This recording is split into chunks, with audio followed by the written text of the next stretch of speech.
Assalamualaikum warahmatullahi wabarakatuh. Nama saya Andrianto Mohi. Saya dari kelompok 6 ingin memaparkan materi kami. Yang saya bahas di sini ada 3 submateri. Yang pertama, definisi konflik. Yang kedua, sebab-sebab terjadinya konflik. Yang ketiga, jenis-jenis konflik. Yang pertama, definisi konflik. Konflik berasal dari kata kerja Latin yaitu configere, yang artinya saling memukul. Secara sosiologis, konflik dapat diartikan sebagai suatu proses sosial antar dua orang atau lebih, bisa juga dikatakan kelompok, di mana salah satu pihak tersebut berusaha menyingkirkan pihak lain dengan menghancurkannya dan membuatnya tidak berdaya. Menurut Robbins, konflik adalah proses sosial masyarakat yang saling terjadi adanya perbedaan kepentingan dan saling memberikan dampak negatif berbentuk perlawanan. Sedangkan menurut Suharjono Soekarto, konflik merupakan suatu pertentangan antara dua pihak untuk mencapai tujuan dengan cara menentang. Terus yang kedua, sebab-sebab terjadinya konflik. Yang pertama, perbedaan antar individu.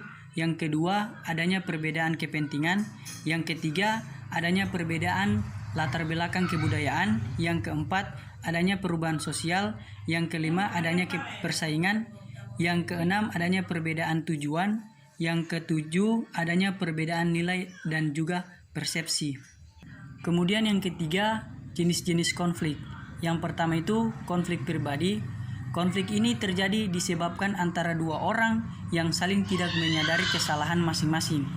Yang kedua, konflik kelompok. Konflik ini terjadi di antara dua kelompok yang memiliki tujuan yang sama, namun memiliki pendapat yang berbeda. Yang ketiga, konflik politik.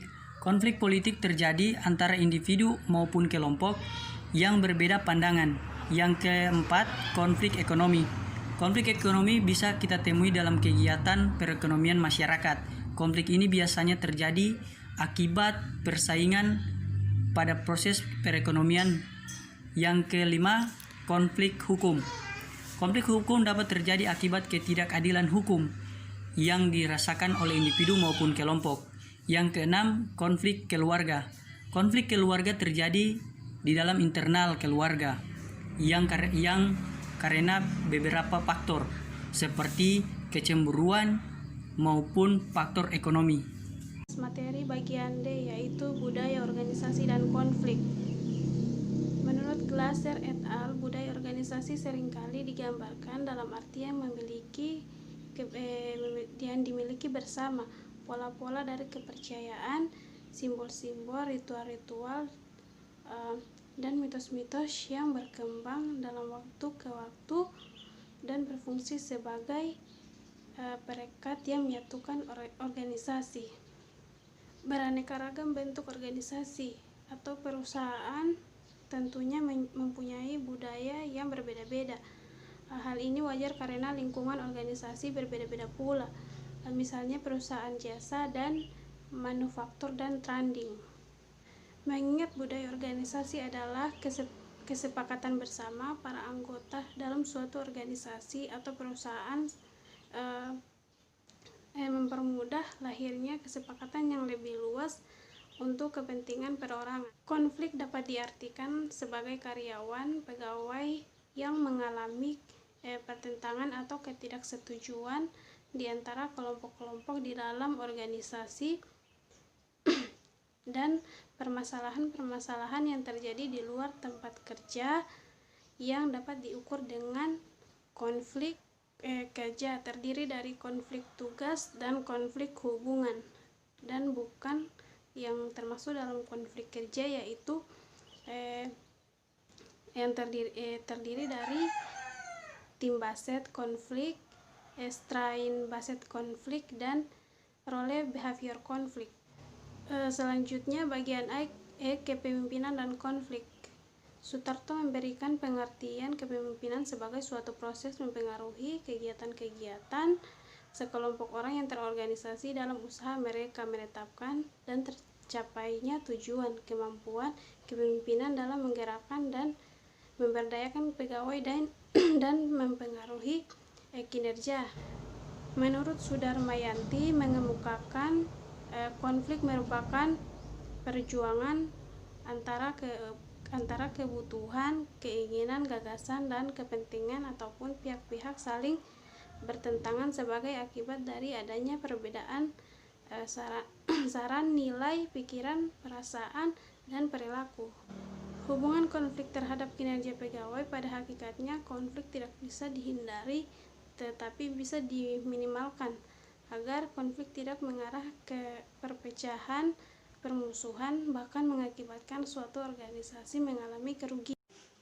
Assalamualaikum warahmatullahi wabarakatuh.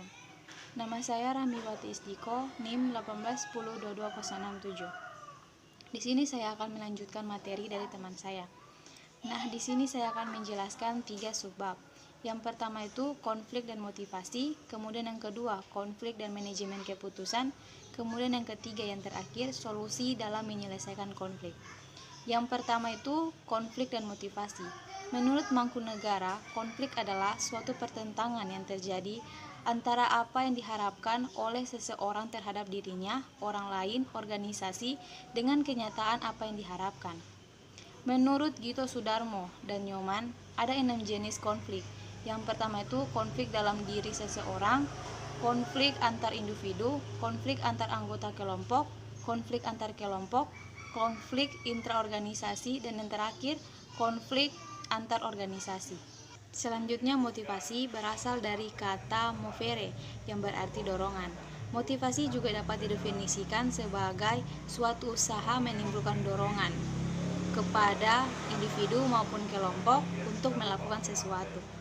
Adapun menurut pendapat Monyi yaitu apabila konflik terlalu rendah, maka kinerja karyawan cenderung akan rendah. Hal ini dikarenakan karyawan tidak memiliki rasa untuk bersaing. Bila konflik mengalami kenaikan di mana manajer mampu mengelola pada hal yang positif, maka kinerja karyawan juga akan mengalami kenaikan.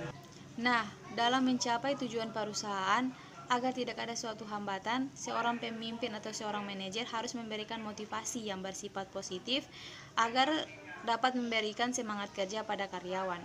Karena karyawan yang mengalami konflik dan stres kerja dapat dimotivasi bekerja dengan baik lagi untuk memperbaiki dirinya. Selanjutnya subbab yang kedua yaitu konflik dan manajemen keputusan. Dalam suatu organisasi atau suatu perusahaan pasti ada konflik yang muncul. Penyebabnya sudah diidentifikasikan sebagai komunikasi yang kurang baik. Demikian pula ketika suatu keputusan yang buruk dihasilkan. Komunikasi yang tidak efektif selalu menjadi kambing hitamnya. Contohnya, apabila seorang pemimpin atau seorang manajer ingin mengambil suatu keputusan tetapi tidak berkomunikasi secara langsung dengan bawahannya atau dengan karyawannya, sudah pasti hal tersebut akan menyebabkan konflik antara bawahan dan manajer tersebut. Kemudian subbab yang terakhir yaitu solusi dalam menyelesaikan konflik. Menurut Sevein dalam Handoko ada 5 langkah meraih perdamaian dalam konflik. Yang pertama itu pengenalan, yaitu mengenali terlebih dahulu kesenjangan antara keadaan yang ada atau yang sudah teridentifikasi dan bagaimana keadaan yang seharusnya. Kemudian yang kedua, diagnosa, yaitu metode yang benar dan telah diuji mengenai siapa, apa, mengapa, di mana, dan bagaimana berhasil dengan sempurna. Kemudian yang ketiga, menyepakati suatu solusi, yaitu mengumpulkan masukan mengenai jalur keluar yang memungkinkan dari orang-orang yang terlibat di dalamnya. Kemudian yang keempat, pelaksanaan, yaitu pertimbangan yang terlalu mempengaruhi pilihan dan arah pada kelompok tersebut. Kemudian yang terakhir, yang kelima, evaluasi penyelesaian itu sendiri. Sementara itu menurut Mangkunegara, dalam manajer dan karyawan harus memiliki beberapa strategi dalam menangani dan menyelesaikan konflik. Yang pertama itu menghindar, yang kedua itu mengakomodasi, yang ketiga kompetisi, yang keempat kompromi atau negosiasi, yang kelima memecahkan masalah atau kolaborasi. Baiklah, itulah penjelasan dari kelompok kami mengenai manajemen konflik dan pengambilan keputusan. Apabila ada kesalahan kata, kami mohon maaf. Billahi taufiq wal hidayah. Wassalamualaikum warahmatullahi wabarakatuh.